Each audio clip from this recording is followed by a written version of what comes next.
गंज बसौदा मध्य प्रदेश का एक prominent town है जिथे कि सेंट जोसफ स्कूल है। उस दे विच हज़ारां हिंदू तवियां की भीड़ ने जाके स्कूल नूं घेरिया, उस दे उत्ते वट्टे मार मार के उन्हां दे शीशे तोड़े और ये कहा कि जी इस स्कूल दे विच जिहड़ा इन्नी तरीक नूं 8 स्टूडेंट्स नूं ईसाई बनाया गया, उन्हां नूं कन्वर्ट किया गया। अखिल भारतीय विद्यार्थी परिषद ये सारियां जथेबंदियां दे लोग सी और उन्होंने सब डिविजनल मैजिस्ट्रेट नूं मैमोरेंडम भी दिता है कि जी ये स्कूल जिहड़े ने ये कन्वर्शन सेंटर बने ने क्रिश्चियनिटी दे और इन्हां नूं बंद करवाया जाए। जिहड़ी स्कूल दी प्रिंसीपल है उन्हें कहा जी ये बिल्कुल झूठ है, जिहड़ी तरीक ये कह रहे हैं उदों तो ईवन स्कूल भी बंद सी। उन्हें कहा जी एक डेलीबरेट तरीके नाल यूट्यूब और TV चैनल्स दे उत्ते जिहड़ा है ये झूठा प्रोपेगेंडा किया जा रहा है और उन्हें सिक्योरिटी की मांग की है। Muslim council rejects clerical namaz deal.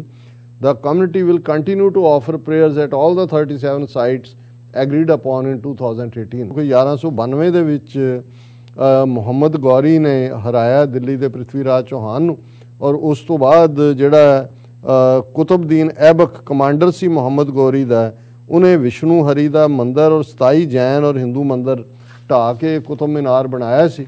इनू जिहड़ा साडे हवाले किया जाए। Viewers welcome back on program. So viewers हुण आपां गलबात करांगे कि दिल्ली दी एक अदालत ने हिंदू और जैन जथेबंदियां वालों दायर की गई पटीशन खारिज कर दी है, जिस विच मंग की गई सी कि दिल्ली दे कुतुब मीनार कंपलैक्स विच हिंदू और जैन देवी देवतियां दे बुत स्थापित करने की आग्ञा दी जाए, क्योंकि कुतुब मीनार नूं 37 हिंदू मंदिर तोड़ के बनाया गया सी। सो इस बारे आपां विचार चर्चा करन जा रहे हैं। सो असीं चाहांगे कि तुसां इसी तरह बने रहना। देखण सुनने लिखण लई तुहाडा सब दा बहुत बहुत धन्नवाद जी। डॉक्टर साहब की कहना चाहोगे? देखो, नाजी तर्ज दे उत्ते बनया RSS दा हिंदू तवी नैटवर्क अपने कम्मे लगा होया है। अपर लैवल ते मोदी अमित शाह किवें अपने आप नूं खास तौर ते मोदी इंटरनैशनली जिहड़ा प्रोजैक्ट करदा है कि जी जमहूरीयत और सारा और सबका साथ सबका विकास, अज भी उही नारे बाहरली दुनिया नूं दस्सण दे लई उही बुलंद कीते जांदे ने। अदालती सिस्टम किवें इन्हां दा लगा होया है, जिहड़ा जदों कॉन्स्टिट्यूशनली किसी चीज़ नूं चैलेंज किया जाता है कि भाई ये गलत है तो बहुत सारिया अदालतां हिंदू तवियां दे हक च भुगतदियां ने। इधर असी देखते हैं कि यूपी का डिप्टी चीफ मिनिस्टर ट्वीट करता है कि भाई हुण असी मथुरा की मसीत जिहड़ी है ईदगाह उस कृष्ण जी की मूर्ति स्थापित करनी है। हिंदू महासभा उस दे उत्ते पहला बयान दिंदी है और इन्हां नूं लग्या कि भी मुसलमानां दे उत्ते टारगेट करन दे नाल नाल उन्हां ने हुण किवें ईसाइयां नूं जिन्हां नूं पिछले साल तो जिहड़ा है वो लीव दैम एलोन छड्डिया होया सी। जदों असीं परसों दी खबर ये देखते हैं जिस दी लाइव डिस्कशन भी बहुत सारे चैनल्स ते हुई। Madhya Pradesh Hindu outfits lay siege to saint Joseph school over conversion of 8 students. हुण गंज बसौदा मध्य प्रदेश का एक प्रोमिनेंट टाउन है जिथे कि सेंट जोसफ स्कूल है। उस दे विच हज़ारां हिंदू तवियां की भीड़ ने जाके स्कूल नूं घेरिया, उस दे उत्ते वट्टे मार मार के उन्हां दे शीशे तोड़े और ये कहा कि जी इस स्कूल दे विच जिहड़ा इन्नी तरीक नूं 8 स्टूडेंट्स नूं ईसाई बनाया गया, उन्हां नूं कन्वर्ट किया गया और इस दे विच विश्व हिंदू परिषद, बजरंग दल, हिंदू जागरण मंच, अखिल भारतीय विद्यार्थी परिषद ये सारियां जथेबंदियां दे लोग सी और उन्होंने सब डिविजनल मैजिस्ट्रेट नूं मैमोरेंडम भी दिता है कि जी ये स्कूल जिहड़े ने ये कन्वर्शन सेंटर बने ने क्रिश्चियनिटी दे और इन्हां नूं बंद करवाया जाए। जदों कि जिहड़ी स्कूल की प्रिंसीपल है उन्हें कहा जी ये बिल्कुल झूठ है, जिहड़ी तरीक ये कह रहे हैं उदों तो ईवन स्कूल भी बंद सी। उन्हें कहा जी एक डेलीबरेट तरीके नाल यूट्यूब और TV चैनल्स दे उत्ते जिहड़ा है ये झूठा प्रोपेगेंडा किया जा रहा है और उन्हें सिक्योरिटी की मांग की है। सो ये एक पासे हुण ये मध्य प्रदेश का वड्डा ये स्कूल है जिसकी इहदा एक वड्डा रैपूटेशन है, उन्होंने टारगेट किया होया। उस तो पहला असीं देखिया भी किवें गुड़गावां जिन्हों ये गुरुग्राम कहंदे ने उत्थे पब्लिक प्लेसिस के उत्ते जिहड़े कि ईवन 18 डेजिग्नेटेड साइट इन्हां ने कहा कि जी एडमिनिस्ट्रेशन ने उत्थे भी हिंदू तो भी आके गड़बड़ करते रहे। फिर एक दिन खबर आ गई कि जी मुसलमान मुलाणियां ने जां दूजियां दा समझौता हो गया हिंदू तवियां दे नाल, हुण फलां साइट्स के उत्ते नमाज पढ़ सकते हैं।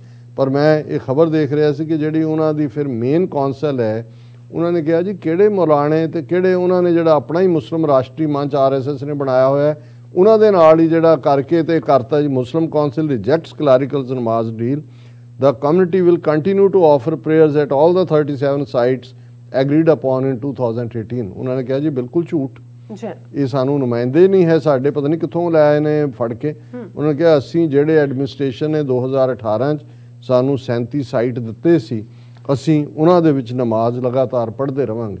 ਹੁਣ ਇਕੱਲਾ ਇਹ ਨਹੀਂ ਹੈ ਕਿ ਵੀ ਇਹਨਾਂ ਨੇ ਰਾਮ ਜਨਮ ਭੂਮੀ ਦੇ ਨਾਂ ਥੱਲੇ ਅਯੁੱਧਿਆ ਜਾਂ ਜਿਵੇਂ ਇਹਨਾਂ ਨੇ ਨਾਅਰੇ ਲਾਏ ਸੀ ਕਿ ਇਹ ਤੋਂ ਪਹਿਲੀ ਝਾਂਕੀ ਹੈ ਮਥੁਰਾ ਕਾਂਸ਼ੀ ਬਾਕੀ ਹੈ, ਕਿ ਵੀ ਅਸੀਂ ਮਥੁਰਾ 'ਚ ਵੀ ਔਰ ਕਾਂਸ਼ੀ ਬਨਾਰਸ 'ਚ ਵੀ ਜਿਹੜਾ ਮਸਜਿਦ ਤੋੜਨੀ ਔਰ ਮੰਦਿਰ ਬਣਾਉਣਾ। ਸੁਬਰਾਮਨੀਅਮ ਸਵਾਮੀ ਨੇ ਤਾਂ 100 ਤੋਂ ਜ਼ਿਆਦਾ ਮਸਜਿਦਾਂ ਨੂੰ ਜਿਹੜਾ ਉਹ ਲੈਣ ਦੀ ਗੱਲ ਕੀਤੀ ਸੀ, ਲੇਕਿਨ ਇਹ ਮੈਨੂੰ ਵੀ ਨਹੀਂ ਸੀ ਪਤਾ ਕਿ ਕੋਈ ਦਿੱਲੀ ਹਾਈ ਕੋਰਟ 'ਚ ਹਿੰਦੂਆਂ ਨੇ, ਹੁਣ ਇਹਨਾਂ ਨੂੰ ਲੱਗਦਾ ਵੀ ਸਾਡੀ ਇਕੱਲੀ ਹਿੰਦੂ ਤੋਂ ਵੀ ਜਦੋਂ ਅਸੀਂ ਗੱਲ ਕਰਦੇ ਹਾਂ ਤਾਂ ਰੌਲਾ ਪੈ ਜਾਂਦਾ। ਜੈਨ ਆਰਗੇਨਾਈਜੇਸ਼ਨਾਂ ਨੂੰ ਵੀ ਨਾਲ ਲਾਇਆ ਔਰ ਦਿੱਲੀ ਹਾਈ ਕੋਰਟ 'ਚ ਇਹਨਾਂ ਨੇ ਪਟੀਸ਼ਨ ਕੀਤੀ ਹੋਈ ਸੀ ਕਿ ਜੀ ਇਹ ਜਿਹੜਾ ਕੁਤਬ ਮੀਨਾਰ ਹੈ ਇਹ ਜਦੋਂ ਬਣਾਇਆ 12ਵੀਂ 13ਵੀਂ ਸਦੀ ਦੇ ਵਿੱਚ ਔਰ ਇਹਨੂੰ ਇਹਨਾਂ ਨੇ 37 ਸਾਡੇ ਜੈਨੀਆਂ ਦੇ ਔਰ ਹਿੰਦੂਆਂ ਦੇ ਮੰਦਿਰ ਤੋੜ ਕੇ ਉਸ ਦੀਆਂ ਮੂਰਤੀਆਂ ਦੇ ਨਾਲ ਬਣਾਇਆ ਗਿਆ ਔਰ ਇਹਦਾ ਨਾਂ ਇਹਨਾਂ ਨੇ ਕੁਵਤ ਉਲ ਇਸਲਾਮ ਰੱਖਿਆ ਕਿ ਮਾਈਟ ਆਫ ਇਸਲਾਮ, ਅਰਬੀ ਦਾ ਲਫ਼ਜ਼ ਹੈ ਕੁਵਤ।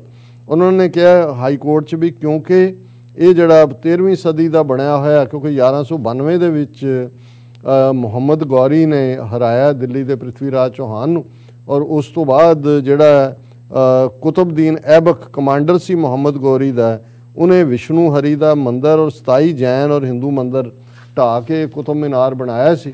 ਇਹਨੂੰ ਜਿਹੜਾ ਸਾਡੇ ਹਵਾਲੇ ਕੀਤਾ ਜਾਏ ਔਰ ਅਸੀਂ ਇੱਥੇ ਮੂਰਤੀਆਂ ਸਥਾਪਿਤ ਕਰਕੇ ਜਿਹੜਾ ਅਸੀਂ ਪੂਜਾ ਕਰਨਾ ਚਾਹੁੰਦੇ। ਹੁਣ ਮਤਲਬ 12ਵੀਂ ਸਦੀ ਤੋਂ ਤੁਸੀਂ ਸ਼ੁਰੂ ਕਰ ਲਓ, ਅੱਜ ਅਸੀਂ 21ਵੀਂ ਸਦੀ ਦੀ ਗੱਲ ਕਰ ਰਹੇ ਹਾਂ। 900 ਸਾਲ ਪਹਿਲਾਂ ਦੀ ਕਹਾਣੀ ਨੂੰ ਇਹ ਜਿਹੜਾ ਹੁਣ ਹਿੰਦੂ ਤਵੀ ਕਿਵੇਂ ਇਤਿਹਾਸ ਨੂੰ ਪੁੱਠਾ ਗੇੜਾ ਦੇ ਰਹੇ ਨੇ। ਔਰ ਹਾਲਾਂਕਿ ਜੇ ਈਵਨ ਇਹਨਾਂ ਦੀ ਇਹ ਦਲੀਲ ਵੀ ਮੰਨ ਲਈ ਜਾਏ ਤਾਂ ਫਿਰ ਭਾਰਤ ਦੇ 90% ਮੰਦਿਰ ਬਚਣਗੇ ਨਹੀਂ ਅੱਜ ਦੇ ਵੀ, ਕਿਉਂਕਿ ਇਹ 90% ਮੰਦਿਰ ਜਿਹੜੇ ਨੇ ਉਹਨਾਂ ਥਾਵਾਂ ਤੇ ਉਹਨਾਂ ਨੇ ਬਣਾਏ ਨੇ ਜਿੱਥੇ ਕਿ ਬੁੱਧ ਧਰਮ ਨਾਲ ਸੰਬੰਧਿਤ ਮੱਠ ਸੀ, ਬੁੱਧਿਸਟ ਮੰਦਿਰ ਸੀ। ਜਦੋਂ ਲਗਭਗ 800 ਤੋਂ 1000 ਸਾਲ ਭਾਰਤ 'ਚ ਬੁੱਧ ਧਰਮ ਕਨਿਸ਼ਕਾ ਦੇ ਜ਼ਮਾਨੇ 'ਚ, ਅਸ਼ੋਕ ਦੇ ਜ਼ਮਾਨੇ 'ਚ ਸਭ ਤੋਂ ਗਿਆ ਔਰ ਜਿੰਨੇ ਅੱਜ ਪ੍ਰਾਚੀਨ ਮੰਦਿਰ ਕਹਿੰਦੇ ਨੇ ਉਹ ਸਾਰੇ ਦੇ ਸਾਰੇ ਬੋਧੀਆਂ ਦੇ ਮੱਠ ਸੀ ਜਿਨ੍ਹਾਂ ਨੇ ਬੁੱਧ ਦੀਆਂ ਮੂਰਤੀਆਂ ਚੁੱਕ ਕੇ ਬਾਹਰ ਮਾਰੀਆਂ, ਉੱਥੇ ਸ਼ਿਵਲਿੰਗ ਰੱਖ ਦਿੱਤੇ ਔਰ ਅੱਜ ਵੀ ਉਹਨਾਂ ਦੇ ਡਿਜ਼ਾਈਨ ਔਰ ਸਟਰਕਚਰ ਇਹ ਦੱਸਦੇ ਨੇ ਕਿ ਬਈ ਜੇ ਤੁਸੀਂ ਹੁਣ ਇਹੀ ਖੇਲ ਖੇਲਣੀ ਹੈ ਕਿ ਕਿਹਨੇ ਕੀ ਕੀਤਾ, ਫਿਰ ਤੁਸੀਂ ਸਾਰੇ ਆਪਣੇ ਚੁੱਕੋ ਉੱਥੋਂ ਸ਼ਿਵਲਿੰਗ ਜਿਹੜੇ ਰੱਖੇ ਹੋਏ ਨੇ ਮੰਦਿਰਾਂ ਦੇ ਵਿੱਚ ਔਰ ਉਹ ਲੋਕਾਂ ਨੂੰ ਹੱਕ ਦਿਓ ਕਿ ਬਈ ਉਹ ਬੁੱਧ ਧਰਮ ਦੇ ਹਵਾਲੇ ਕਰੋ। ਵੀ ਤੁਸੀਂ ਵੀ ਉਹਨਾਂ ਦੇ ਇਹ ਤਾਂ ਇੱਕ ਵਕਤ ਰਿਹਾ ਜਦੋਂ ਜਿਹਦੇ ਹੱਥ 'ਚ ਪਾਵਰ ਆਂਦੀ ਸੀ ਉਹ ਆਪਣੀ ਚਲਾਉਂਦਾ ਸੀ, ਉਹਨਾਂ 'ਚੋਂ ਕੁਛ ਬਾਦਸ਼ਾਹ ਲੋੜ ਤੋਂ ਜ਼ਿਆਦਾ ਜਿਹੜੇ ਨੇ ਫੈਨੇਟਿਕ ਰੋਲ ਅਦਾ ਕਰਦੇ ਸੀ ਆਪਣੀ ਗੱਦੀ ਨੂੰ ਕਾਇਮ ਰੱਖਣ ਦੇ ਲਈ। ਸੋ ਹੁਣ ਔਰ ਮੈਂ ਸਮਝਦਾ ਵੀ ਅੱਜ ਦੀ ਡੇਟ 'ਚ ਤਾਂ ਦਿੱਲੀ ਕੋਰਟ ਨੇ ਠੀਕ ਫੈਸਲਾ ਦਿੱਤਾ ਹੈ ਕਿ Delhi court reject suit seeking restoration of Hindu and Jain deities inside Qutub Minar complex.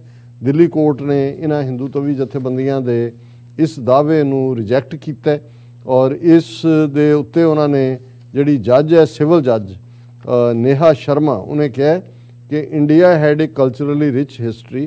It has been ruled over by numerous dynasties. During arguments, the counsel for plaintiff has vehemently argued on the point of national shame. However, nobody has denied that wrongs were not committed in the past, but such wrongs cannot be the basis for disturbing the peace of our present and future. ਵੀ ਜ਼ਿਆਦਤੀਆਂ ਹੋਈਆਂ ਨੇ, ਇਹ ਤਾਂ ਨਹੀਂ ਹੈ ਕੋਈ deny ਕਰ ਸਕਦਾ ਵੀ ਜ਼ਿਆਦਤੀਆਂ ਨਹੀਂ ਹੋਈਆਂ, ਲੇਕਿਨ ਉਹਨੂੰ ਤੁਸੀਂ ਆਧਾਰ ਬਣਾ ਕੇ ਅੱਜ ਜਿਹੜੀ ਪੀਸ ਔਰ ਸਟੇਬਿਲਿਟੀ ਹੈ ਉਹਨੂੰ ਤੁਸੀਂ ਡਿਸਟਰਬ ਨਹੀਂ ਕਰ ਸਕਦੇ।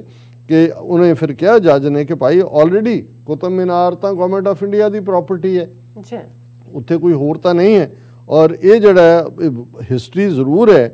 ਔਰ ਉਹਨੇ ਕਿਹਾ independence was a watershed moment to heal the wounds of the past. ਜਦੋਂ 1947 'ਚ ਆਜ਼ਾਦੀ ਮਿਲੀ, historical wrongs cannot be remedied by the people taking the law into their own hands। ਕਿ ਤੁਸੀਂ ਕਹੋ ਜੀ ਅਸੀਂ ਇਨਸਾਫ ਕਰਨਾ ਹੈ, ਕਾਨੂੰਨ ਅਸੀਂ ਆਪਣੇ ਹੱਥਾਂ 'ਚ ਲੈਣਾ ਹੈ ਔਰ ਇਸ ਨੂੰ ਉਹਨਾਂ ਨੇ ਡਿਸਮਿਸ ਕੀਤਾ ਅੱਜ ਦੀ ਡੇਟ 'ਚ।